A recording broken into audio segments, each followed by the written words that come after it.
नमस्कार, मैं हूं निखिल और आप देख रहे हैं दी ललन टॉप शो। हम में से शायद ही कोई होगा जिसने स्कूल में जनसंख्या पर निबंध ना लिखा हो। उन सारे निबंधों में हमने यही लिखा कि जनसंख्या का बढ़ना एक चुनौती है और इस चुनौती से निपटने के लिए परिवार नियोजन आवश्यक है।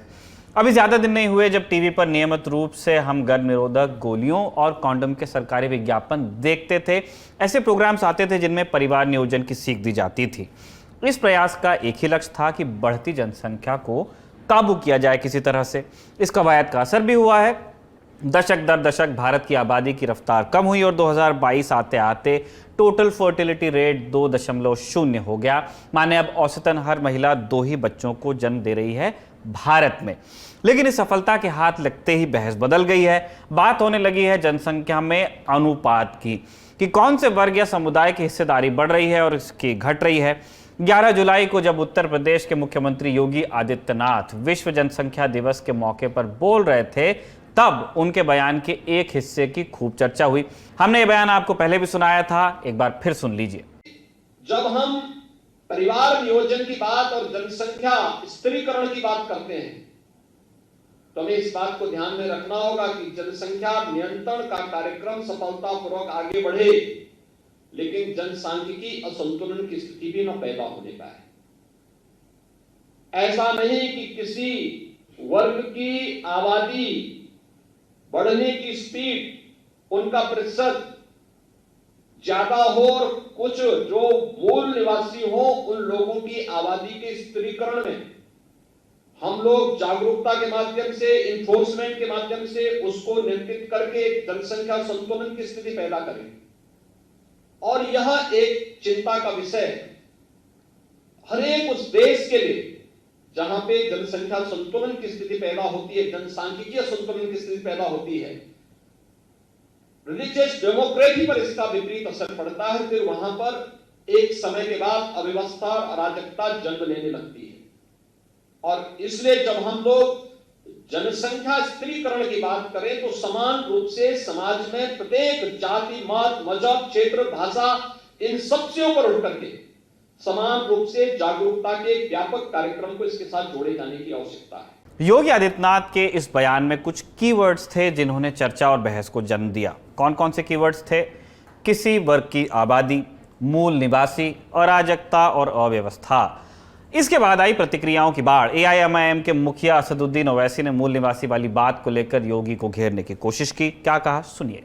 योगी आदित्यनाथ देश के मुख्यमंत्री हैं उत्तर प्रदेश के और संविधान पर उन्होंने ओथ लिया है। मैं उनसे पूछना चाह रहा हूं, मूल निवासी क्या भारत का मुसलमान नहीं है? क्या बकवास कर रहे हैं वो? अगर देखा जाए टेक्निकली सच्चाई तो मूल निवासी तो आदिवासी और द्रविडियन लोग हैं। ना ओवैसी मूल निवासी है, ना योगी आदित्यनाथ मूल निवासी हैं। क्या बोल रहे हैं मूल निवासी? राजद नेता तेजस्वी यादव ने एक अलग लाइन लेते हुए कहा कि इस पर बहस की आवश्यकता है कि जनसंख्या वाकई समस्या है या नहीं। ये तो लोकतंत्र में इस विषय पे डिबेट करने की आवश्यकता है। कैसे अगर सचमुच समस्या है तो इस समस्या का क्या निदान होना चाहिए। लेकिन सवाल तो ये पैदा होता कि चाइना इतनी बड़ी आबादी के बाद भी बहुत चीजों में भारत से आगे क्यों है, इस पे क्यों नहीं चर्चा की जाती है? कहां चाइना, कहां भारत? आज सपा नेता अखिलेश यादव ने भी एक ट्वीट करके लिखा कि अराजकता आबादी से नहीं, लोकतांत्रिक मूल्यों की बर्बादी से उपजती है। ये तो विपक्षी दलों के नेता थे, लेकिन मोदी कैबिनेट में मंत्री रहे मुख्तार अब्बास नकवी ने भी एक ऐसा ट्वीट किया जिसे योगी के बयान की प्रतिक्रिया के रूप में देखा गया। नकवी ने अपने आधिकारिक ट्विटर हैंडल पर लिखा कि बेतहाशा जनसंख्या विस्फोट किसी मजहब की नहीं, मुल्क की मुसीबत है। इसे जाति या धर्म से जोड़ना जायज नहीं होगा। नकवी जिस तरफ इशारा कर रहे थे उसके लिए उन्हें खूब ट्रोल किया गया। हम कुछ उदाहरण आपके सामने पेश कर रहे हैं। रॉयल गोविंद राठौड़ नाम के एक ट्विटर यूजर ने नकवी को रिप्लाई करते हुए कुछ तस्वीरों का कोलाज ट्वीट कर दिया। इन तस्वीरों को ध्यान से देखेंगे तो आपको समझ आ जाएगा कि रॉयल गोविंद जी का इशारा किस तरफ है और क्या है। सबकिरी नाम के एक ट्विटर यूजर ने एक ऐसा वीडियो ट्वीट किया जिसमें एक मुस्लिम शख्स को कथित रूप से 17 बीवियों का पति और 84 बच्चों का पिता बता दिया गया है। आप नकवी के ट्वीट के रिप्लाईज में जितना गहरा उतरते जाएंगे, यही पाएंगे कि लोग आबादी बढ़ने के लिए एक ही वर्ग को जिम्मेदार मान रहे हैं, और वो हैं मुसलमान। इसी कोलाहल में एक आवाज उठती है जनसंख्या नियंत्रण कानून की। केंद्रीय ग्रामीण विकास मंत्री गिरिराज सिंह ने 11 जुलाई को ही एक बयान जारी करके कह दिया था कि भारत में आबादी को काबू करने के लिए कानून की आवश्यकता है। फिर आज सपा नेता और संबल सांसद शफीकुर रहमान बट ने भी एक बयान दिया। उन्होंने जनसंख्या नियंत्रण कानून की जगह जागरूकता पर जोर दिया। देखिए, जहाँ तक औलाद पैदा करने का ताल्लुक है, इसका ताल्लुक इंसान से यहाँ जाती तौर पर नहीं है, इसका भी अल्लाह से ताल्लुक है, अल्लाह ताला से। अल्लाह ताला जो बच्चा पैदा करता है उसके लिए उसका रिस्क साथ में भेजता है उसका। लेकिन इसके बावजूद भी अगर मतलब ये कि इस गवर्नमेंट कानून लाना चाहती है, तो कानून लाने की बजाय गवर्नमेंट तालीम पर जोर दे और तालीम के सिलसिले में पूरी यानी पब्लिक के लिए, चाहे गरीब आदमी हो, छोटा हो, बड़ा हो, तो बहरहाल उसका माकूल इंतजाम करे, तो मैं समझता हूँ कि अगर तालीम उसको मिल जाएगी तो खुद ही ये पॉपुलेशन का मसला खुद हल हो जाएगा। इन क्रियाओं और प्रतिक्रियाओं को जानने के बाद हमारे सामने दो बड़े सवाल पैदा होते हैं। पहला कि क्या भारत में एक वर्ग की आबादी बढ़ती जा रही है, और क्या जनसंख्या नियंत्रण के लिए भारत में कानून की आवश्यकता है। कुछ आंकड़ों पर गौर करेंगे तो बात थोड़ी साफ होने लगेगी। आंकड़े कौन से? भारत सरकार और संयुक्त राष्ट्र के, जिनमें भारत भी एक सदस्य देश है। भारत में नियमित रूप से होने वाला राष्ट्रीय परिवार स्वास्थ्य सर्वेक्षण यानी NFHS प्रजनन दर यानी फर्टिलिटी रेट के आंकड़े को भी जारी करता है। आंकड़ों पर जाए इससे पहले यह जरूरी है कि आप समझें कि फर्टिलिटी रेट होता क्या है। एक महिला अपने जीवन काल में जितने बच्चे पैदा करती है उसे कहा जाता है फर्टिलिटी रेट। अगर फर्टिलिटी रेट 2.1 हो तो उसे रिप्लेसमेंट लेवल फर्टिलिटी माना जाता है। माने अगर 10 महिलाओं पर 21 बच्चे पैदा हों तो आबादी पीढ़ी दर पीढ़ी स्थिर रहेगी। 2.1 से ऊपर फर्टिलिटी होने पर माना जाएगा कि आबादी पीढ़ी दर पीढ़ी बढ़ रही है, और 2.1 से कम होने पर माना जाएगा कि पीढ़ी दर पीढ़ी आबादी घट रही है।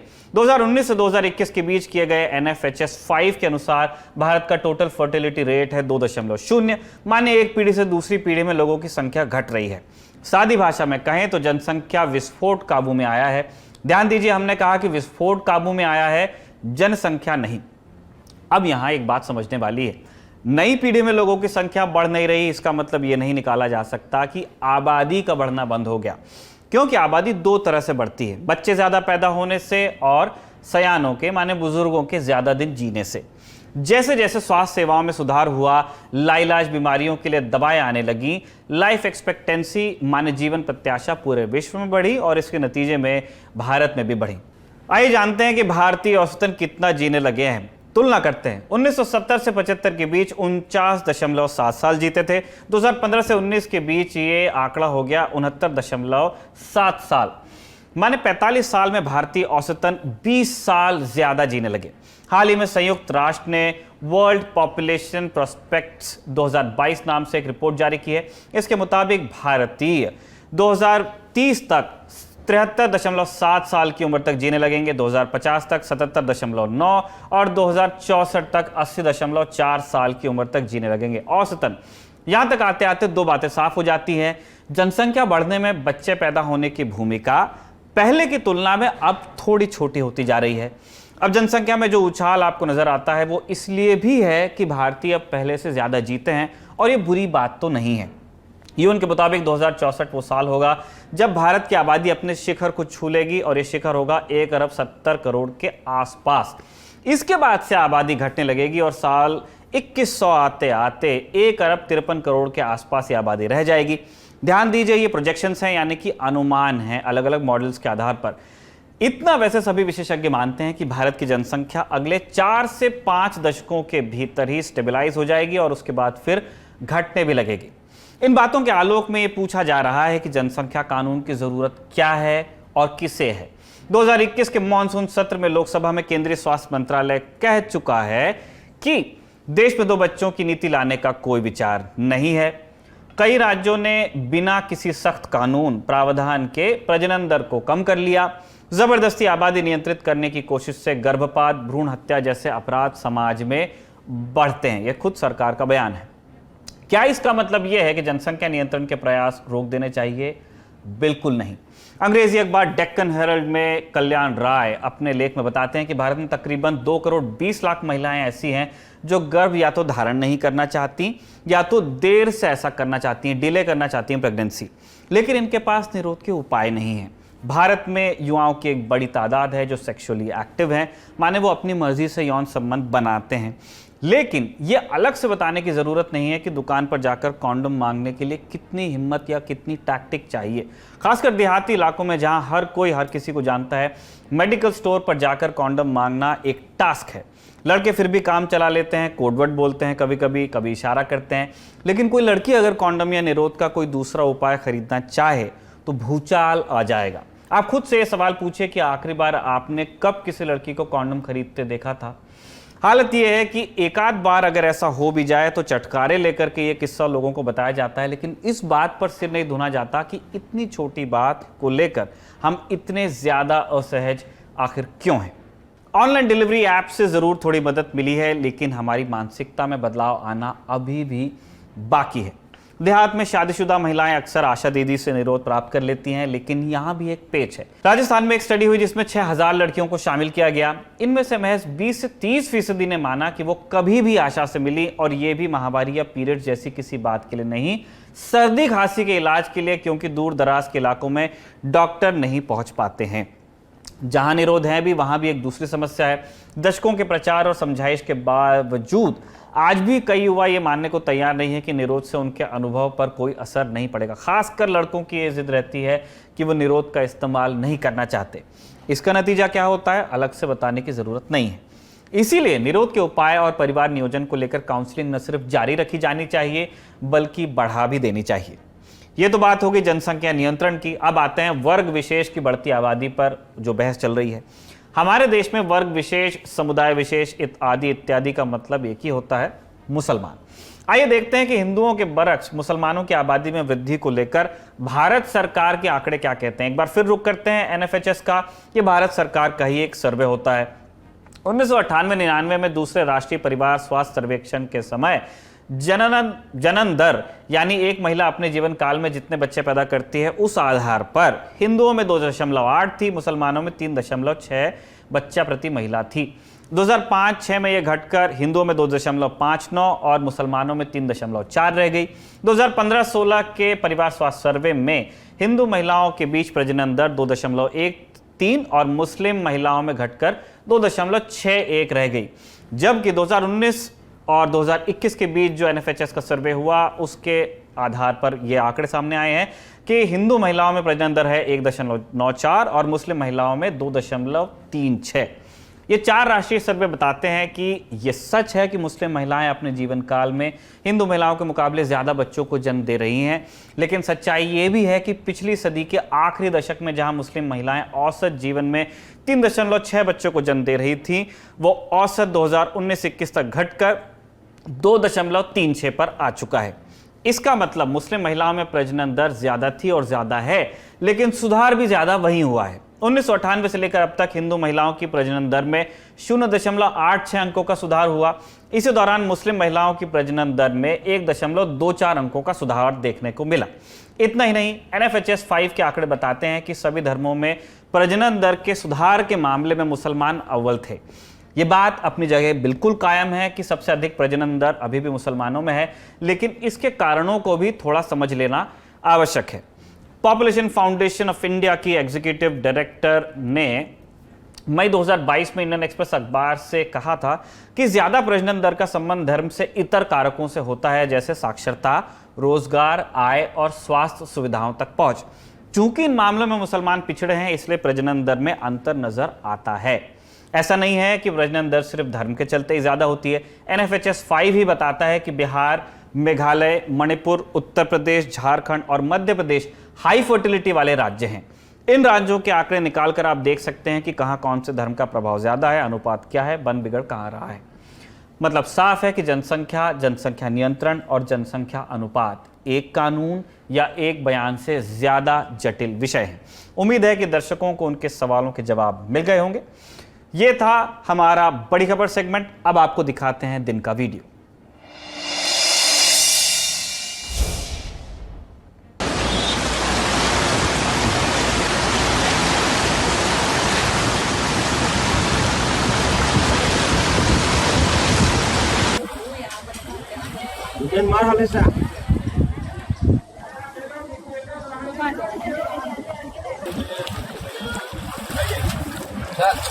वीडियो गुजरात के राजकोट का है। भारी बारिश के बाद शहर के कई इलाकों में पानी जमा हो गया। सोसाइटीज के प्रेमाइसेस से लेकर अस्पताल के भीतर तक पानी लगने की तस्वीरें आ रही हैं। दक्षिण और मध्य गुजरात के जिलों के कुछ हिस्सों में भारी बारिश हुई, जिसके बाद नदियां उफान पर हैं। नवसारी, वलसाड़ और छोटा उदेपुर समेत करीब 8 जिले बाढ़ की चपेट में बताए गए हैं। सरकार ने 8 जिलों में रेड अलर्ट जारी कर दिया है। मौसम विभाग यानी कि IMD ने दक्षिण गुजरात के डांग, नवसारी और वलसाड़ जिलों में अगले 5 दिनों में भारी से बहुत भारी बारिश की चेतावनी जारी की है। आज तक के संवाददाता गोपी गांगर की रिपोर्ट के मुताबिक बाढ़ बारिश से अब तक गुजरात में 69 लोगों की मौत हो चुकी है। कई लोग अब भी बाढ़ के पानी में फंसे हुए हैं। NDRF की टीम रेस्क्यू ऑपरेशन में लगी है। CM भूपेंद्र पटेल ने हवाई मार्ग से बाढ़ ग्रसित इलाकों का दौरा भी किया है। गुजरात के सबसे बड़े शहर अहमदाबाद में कल 4 घंटे की मूसलाधार बारिश ने आफत मचा दी। अहमदाबाद शहर से घंटों बारिश का पानी नहीं उतर पाया। कई जगहों से गाड़ियों की डूबने और सड़क के धंसने की भी तस्वीरें आईं, जिसने सरकार की तमाम तैयारियों की पोल खोल कर रख दी। दिन के वीडियो के बाद अब वक्त है सुर्खियों का।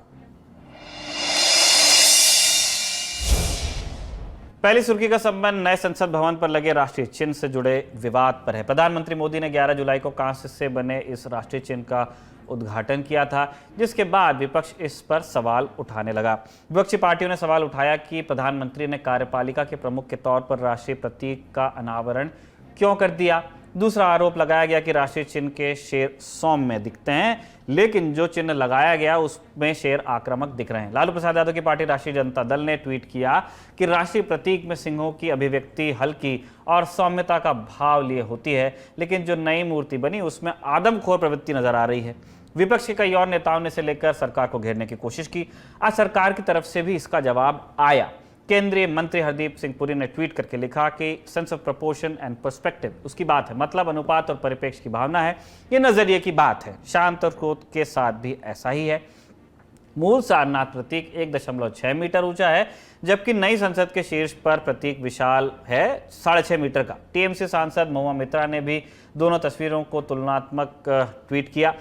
इसके जवाब में बंगाल दौरे पर पहुंची केंद्रीय मंत्री स्मृति ईरानी ने कहा कि जिन लोगों ने संविधान को अपने पैरों तले कुचल दिया, जिन लोगों ने संवैधानिक परंपराओं का मजाक उड़ाया, आज जो लोग मां काली का अपमान करते हैं वो राष्ट्रीय चिन्ह का अपमान करे तो इसमें कोई हैरानी नहीं होगी। इस बीच मूर्तिकार सुनील देवरे का भी बयान आया है। उन्होंने भी पक्ष रखा अपना। आज तक से बात करते हुए सुनील देवरे ने विवाद पर कहा कि हमें एक स्पष्ट ब्रीफ दिया गया था। इस विशालकाय अशोक स्तंभ को बनाने में हमें 9 महीने के करीब लग गए। सरकार से हमें कोई सीधा कॉन्ट्रैक्ट नहीं मिला था। हमने किसी के कहने पर कोई बदलाव नहीं किया। सारनाथ में मौजूद स्तंभ को ध्यान में रखकर ही नए स्तंभ को बनाया गया। दूसरी सुर्खी, प्रधानमंत्री मोदी आज झारखंड के दौरे पर थे। देवघर पहुंचे, जहां के प्रसिद्ध बाबा बैजनाथ धाम में उन्होंने पूजा अर्चना भी की। इसके बाद उन्होंने सूबे को बड़ी सौगात देते हुए 16,000 करोड़ रुपए की परियोजनाओं का शिलान्यास किया। उन्होंने देवघर एयरपोर्ट का भी उद्घाटन किया, जो 410 करोड़ रुपए की लागत से बना है। ये झारखंड का दूसरा अंतर्राष्ट्रीय हवाई अड्डा है। इसके अलावा देवघर में बने एम्स का उद्घाटन भी प्रधानमंत्री ने किया। यहाँ 250 बेड की सुविधा है। सुनिए प्रधानमंत्री मोदी ने अपने संबोधन में क्या कहा। एक तरफ बाबा का आशीर्वाद और दूसरी तरफ ईश्वर रूप जनता जनार्दन का आशीर्वाद, दोनों आशीर्वाद कितना बड़ी शक्ति देते हैं वो आप भी जानते हैं, मैं भी जानता हूं। भाइयों बहनों, श्रावणी मेले की तैयारी और अब बाबा धाम में पहले से अनेक रंग रूप से मनेगी। पूरा हमारा महीना उमंग और उत्साह से बीतने वाला है। जिस नए एयरपोर्ट का शिलान्यास करने में मुझे यहां देवघर आने का सौभाग्य मिला था, आज उसका लोकार्पण करने का अवसर मिला है। आपको याद होगा, पहले योजना की घोषणाएं होती थी, फिर एक दो सरकार जाने के बाद आकर के कोई पत्थर लगा के जाता था और पत्थर लटकता रहता था। दो चार सरकारें चलने के बाद कोई और आता था, फिर वो ईंट लगाना शुरू करता था और पता नहीं कितनी सरकारें जाने के बाद एक योजना सामने दिखती थी। आज हम उस कार्य संस्कृति को लाए हैं, उस राजनीतिक संस्कृति को लाए हैं, उस गवर्नेंस के मॉडल को लाए हैं कि जिसका शिलान्यास हम करते हैं उसका उद्घाटन भी हम करते हैं। तीसरी सुर्खी, एनडीए की राष्ट्रपति पद की उम्मीदवार द्रौपदी मुर्मू के समर्थन का ऐलान शिवसेना प्रमुख उद्धव ठाकरे की तरफ से भी कर दिया गया है। उद्धव ठाकरे ने खुद प्रेस कॉन्फ्रेंस कर इस बात की जानकारी दी है। द्रौपदी मुर्मू को राष्ट्रपति चुनाव में समर्थन देने के फैसले को कांग्रेस और एनसीपी के लिए झटके के तौर पर देखा जा रहा है। पिछले सप्ताह पार्टी सांसद राहुल शेवाले और राजेंद्र गावित ने ठाकरे को पत्र लिखकर मुर्मू को समर्थन देने का अनुरोध किया था। पार्टी में हुई सांसदों की बैठक में ज्यादातर सांसदों ने द्रौपदी मुर्मू का समर्थन ही किया, जिसके बाद यह तय हुआ। इससे पहले भी राष्ट्रपति चुनाव में शिवसेना ने सहयोगियों से अलग लाइन ली है, इतिहास है। तब एनडीए की सहयोगी रही शिवसेना ने कांग्रेस नेता प्रतिभा पाटिल और प्रणब मुखर्जी की उम्मीदवारी पर समर्थन दिया था। एकनाथ शिंदे गुट पहले से ही बीजेपी के साथ है। अब उद्धव ठाकरे के भी साथ आने से द्रौपदी मुर्मू की दावेदारी और मजबूत हो गई है। जेएमएम, वाईएसआर कांग्रेस, बीजेटी जैसी पार्टियों ने पहले ही समर्थन का ऐलान कर दिया था। राष्ट्रपति के अलावा इसी साल उपराष्ट्रपति का भी चुनाव होना है। उपराष्ट्रपति पद के उम्मीदवार को लेकर 16 जुलाई को बीजेपी पार्लियामेंट्री बोर्ड की एक बैठक हो सकती है, जिसमें नाम तय होने की गुंजाइश जताई जा रही है। चौथी और आखिरी सुर्खी महंगाई के मोर्चे पर से है। थोड़ी राहत की खबर है। उपभोक्ता मूल्य सूचकांक यानी कि सीपीआई पर आधारित खुदरा महंगाई जून में 7.01% रही। पिछले महीने के मुकाबले में मामूली गिरावट दर्ज हुई है। पिछले महीने यानी कि मई में यह खुदरा महंगाई दर 7.04% दर्ज की गई थी। बीते दिनों आरबीआई ने रेपो रेट बढ़ाकर महंगाई को काबू में करने की कोशिश की थी। सरकार की तरफ से खाने के तेल पर दाम कम करने के आदेश और पेट्रोल डीजल से एक्साइज कम होने के बाद ये मामूली गिरावट दर्ज की गई है।